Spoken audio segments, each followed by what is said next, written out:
Welcome to part 9 of Buddhism. This is about Vajrayana Buddhism, the branch of Buddhism that's predominant in Central Asia. Vajrayana means diamond vehicle or thunderbolt vehicle. So the different branches of Buddhism are named vehicles, yanas. Vajra is the diamond or thunderbolt or diamond sword of the god Indra traditionally. In Buddhism, it's a symbol of the wisdom and power of a Buddha. The same word means diamond and thunderbolt because both of them are flashing.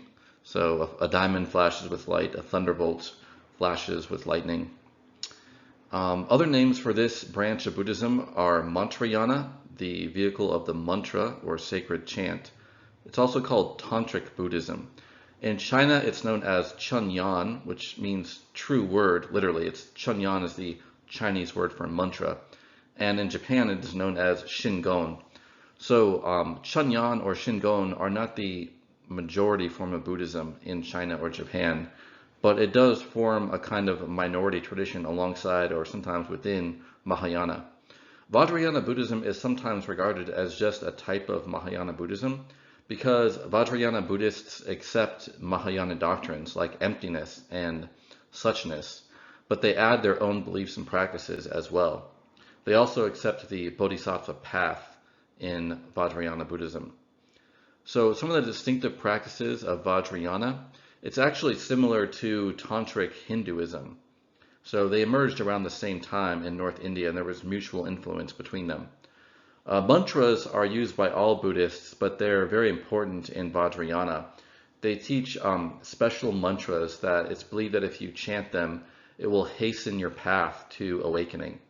A common one is Om Mani Padme Hum, which has different interpretations, but it can mean the jewel is in the lotus. And one interpretation of this is that the jewel of awakening or enlightenment is to be found within the lotus of our ordinary experience. A mudra is a sacred gesture. These are used throughout Buddhist iconography. In Vajrayana, they teach special mudras that are believed to give you sort of miraculous spiritual powers. Yantras are also part of Vajrayana. These are geometric images or designs that they're used to symbolize gods, goddesses, or awakened beings like Buddhas and Bodhisattvas. In Vajrayana Buddhism, it's common to worship gods and goddesses. The connection to Buddhism is that the gods and goddesses are regarded either as manifestations of Buddhas or Bodhisattvas, or as protectors of the Dharma. A mandala is like a yantra. It's a geometric, symmetric image, but the mandala has a cosmic significance. You can see in the picture on the right of a mandala, it has both left, right, and up-down symmetry.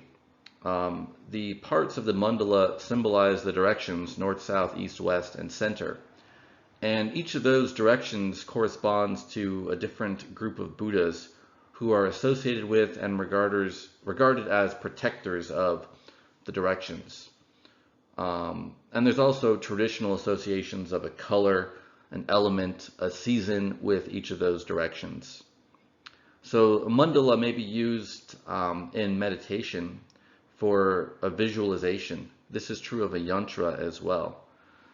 Deity yoga is a practice of Vajrayana Buddhism in which you take a deity or god as your guru, as your teacher.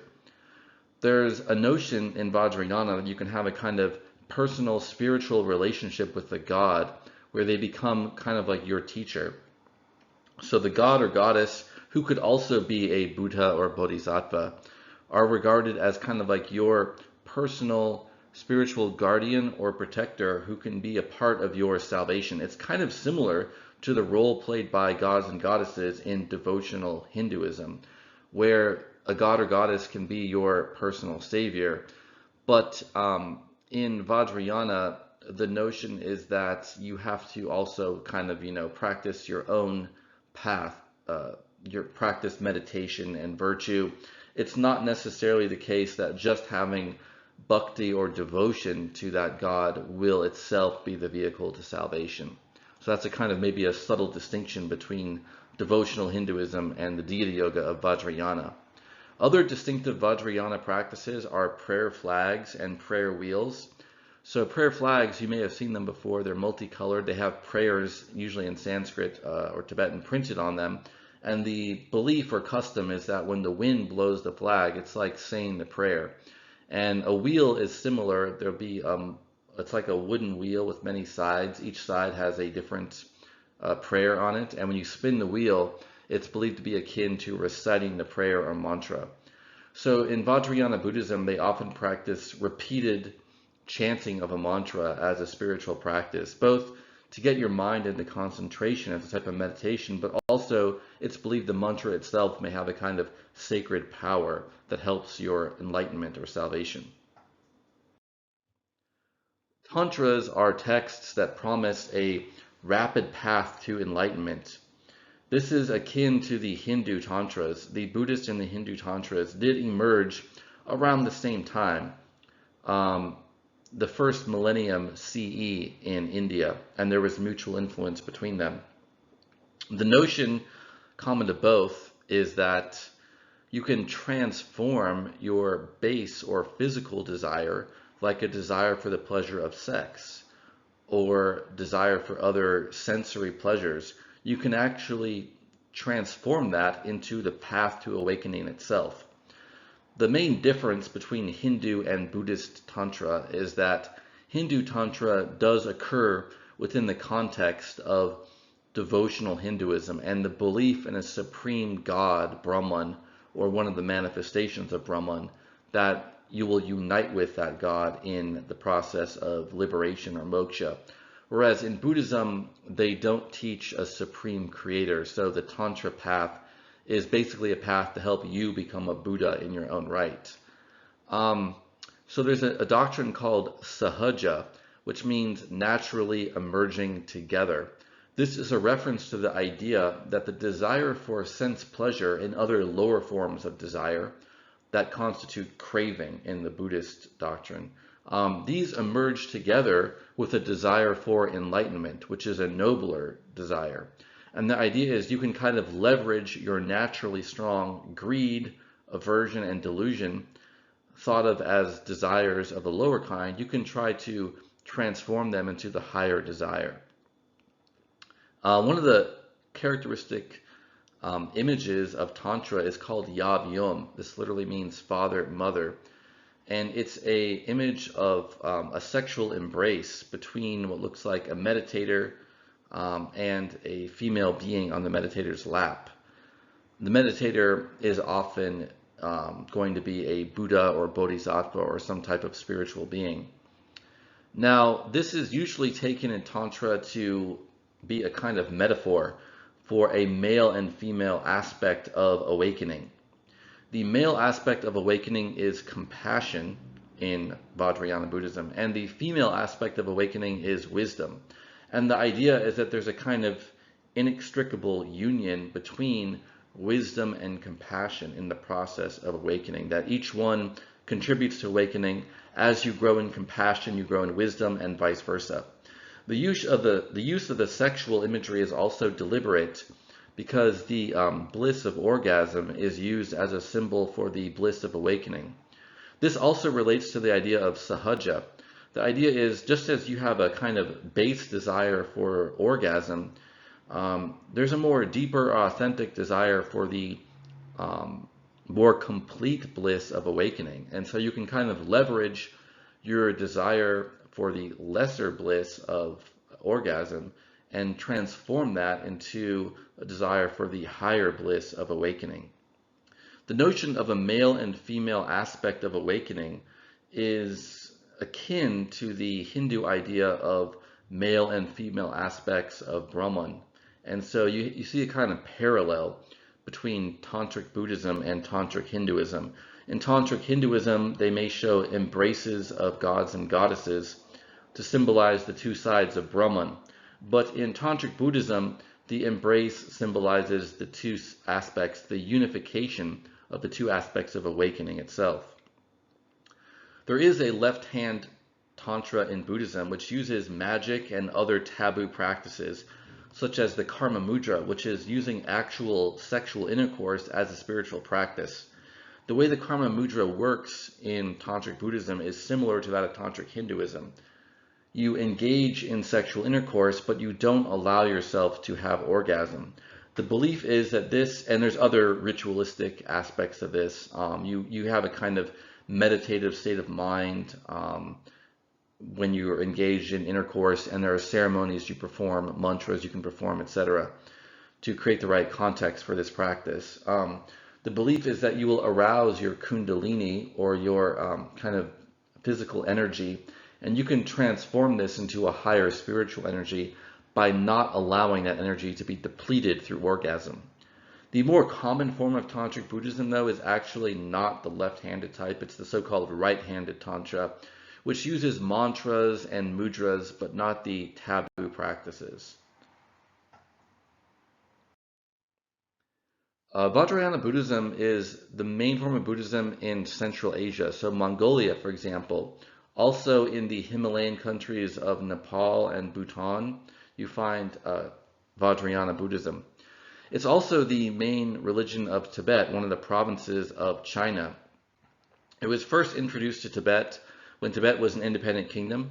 It was ruled by Songtsen Gampo, and he basically invited Buddhists from India to come to teach him about the religion. So it started to gain adherents pretty quickly, but it did not become the main religion of Tibet for another century or two. This was as a result of the voyage or the travel of Guru Rinpoche, also known as Padmasambhava, from India to Tibet. Guru Rinpoche is more like a title. It means something like a precious teacher, but his name was Padmasambhava, or one of his names. And according to tradition, when he brought Buddhism to Tibet, he was bringing the Vajrayana form of Buddhism, which by that time was the most common types of Buddhism in northern India.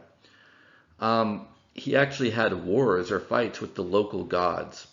The native or indigenous religion of Tibet is known as Bon, B-O-N. And the gods of Bon were basically subdued by Padmasambhava, and they acknowledged the kind of greater authority or power of Buddhism. At least that's the way the story is taught by Vajrayana Buddhists in Tibet. Also, according to tradition, he had a kind of female counterpart known as Yeshi Tsogyal. She's regarded as a female Buddha, a fully awakened being like Padmasambhava. The idea of having the male and female teaching counterparts is an illustration of that idea of the male and female sides of awakening in Vajrayana Buddhism. And the map on the right just shows the extent of the Tibetan Empire in the late 8th century, when it was kind of at its height. Buddhism had actually already spread to East Asia and other parts of Central Asia by this time. Part of the reason why it took longer to spread to Tibet, even though Tibet is closer to India than China, it's a very remote and geographically inaccessible area because of the Himalayan mountains to the south and a high mountainous plateau to the north. And so that's why it took longer for Buddhism to come to Tibet than to China. And Mahayana Buddhism became predominant in China because at the time of its spread, that was the main type of Buddhism coming out of India. Whereas by the time Buddhism spread to Tibet from India, Vajrayana was the most common type. So these are some of the characteristics of Tibetan Vajrayana specifically. I mentioned Bon before, the indigenous religion of Tibet. According to Bon, there's a land called Shambhala to the west. And this is where the gods come from, where they dwell, and where the religion comes from. In practice, even though some Tibetans today do practice Bon exclusively, it's more common to combine it with Vajrayana Buddhism. You see Buddhism combined with other animistic religions in other parts of Asia as well, such as in Thailand, where people might worship nature spirits at tree houses or spirit houses, as well as worshiping the Buddha. Many Buddhists who combine Bon with Vajrayana Buddhism regard the gods of Tibetan religion as avatars of Buddhas or Bodhisattvas, or as beings who will protect the Dharma from its enemies. So that's one of the ways that worship of originally non-Buddhist gods and goddesses can become incorporated into Buddhism. So the avatar idea would be that, for example, the Buddha could manifest as a particular god of Bön, just for the sake of skillful means. It's often interpreted within the context of the Mahayana doctrine of upaya kusala, or skillful means. Another distinctive aspect of Tibetan Buddhism is the Tibetan Book of the Dead. That's the English title. In Tibetan, it's known as the Bardo Todol.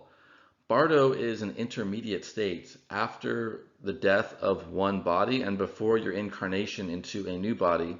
A sentient being experiences this intermediate realm called Bardo. And in the Bardo state, you actually have an opportunity to attain awakening. The time after death and before the next birth is regarded as very spiritually important in Tibetan Buddhism. You do see this idea in other forms of Buddhism as well, that the time after death is kind of an opportunity to ascend to a higher plane, if you will, before your next incarnation. But it's an especially prominent theme in Tibetan Buddhism. So the Bardo Todol is attributed to Padmasambhava, or Guru Rinpoche. And according to this text, after death, you first have a kind of vision of the illuminous light of the awakened awareness. So that's kind of like a vision of the state of Buddhas and other awakened beings. You have an opportunity to go towards that light, that awakened awareness, and attain awakening right then and there. And if you fail to do that, as most beings do, you will then have visions of successively lower worlds. It starts with the worlds of gods and goddesses in the heavens, and goes all the way down to the demon beings and other beings in the hells. And the idea here is that you will actually gain a new body or go to one of these worlds. And it kind of depends on the state of your consciousness. So the state of your consciousness is going to be at a certain level. It's going to resonate, you might describe it as, with one of these different worlds. Because in Buddhism, the realms of rebirth are regarded partially as different places, but also as different states of mind or different states of being. And where your mind is at when you're in the Bardo is going to determine where you're reborn at. So the belief is that if you practice certain spiritual practices within Tibetan Vajrayana, you can make the most use of the Bardo state to help yourself attain a better rebirth, or perhaps even awakening itself. And the image on the right is a partial depiction of the beings you can encounter and the different states of reality you can encounter when you experience the Bardo state. In Tibetan Vajrayana, the lineage is very important. In Vajrayana generally, there's a notion that you have to learn the special practices from a specific teacher or guru. And the idea is the practice is only legitimate if there's a succession of teachers that goes back either to the Buddha himself or to the founder of the lineage. A lineage is a succession of teachers through which this particular Dharma, this particular version of Buddhism is transmitted. In Tibet, there are two main lineages. There are others too, but Nyingma and Gelugpa. Nyingma is the oldest one, and they're nicknamed the Red Hats because of their use of tall ceremonial red hats in their formal garb. Gelugpa is actually the youngest lineage in Tibet, but politically it's been the most prominent since the late 16th century, and they're nicknamed the Yellow Hats. So there's also a term called lama, which means basically a religious teacher or head of a lineage. The most famous Tibetan Lama is the Dalai Lama. This is the highest ranking member of the Gelugpa order. And in Tibetan Vajrayana, there's a belief that certain lamas are actually incarnations of Buddhas or Bodhisattvas. So there's a belief that the next lama of the lineage is going to be the next incarnation of this supernatural being. And traditionally, in order to determine the next Dalai Lama, there would actually be monks who would go around looking for children born about the right time after the death of the previous Dalai Lama. And they would use other signs to determine which of these children was actually the reborn Dalai Lama. And the belief is that Avalokiteshvara, this bodhisattva of compassion, will continue to incarnate as the head of this lineage as a way of helping out the beings in samsara. The second ranking Gelugpa is the Panchen Lama, who's regarded as the incarnation of Amitabha Buddha. You can see on the right is a picture of the current 14th Dalai Lama.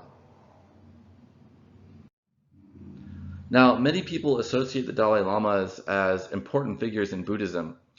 This is true, but they're only important, or they're mainly important within Tibetan Vajrayana Buddhism specifically.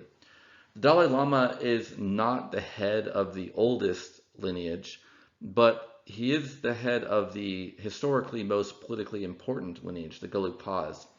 Their prominence goes back to 1577 when a Mongol ruler named Atal Khan made the then Dalai Lama his basically governor, or ruling in his name in Tibet, which was a part of the Yuan dynasty.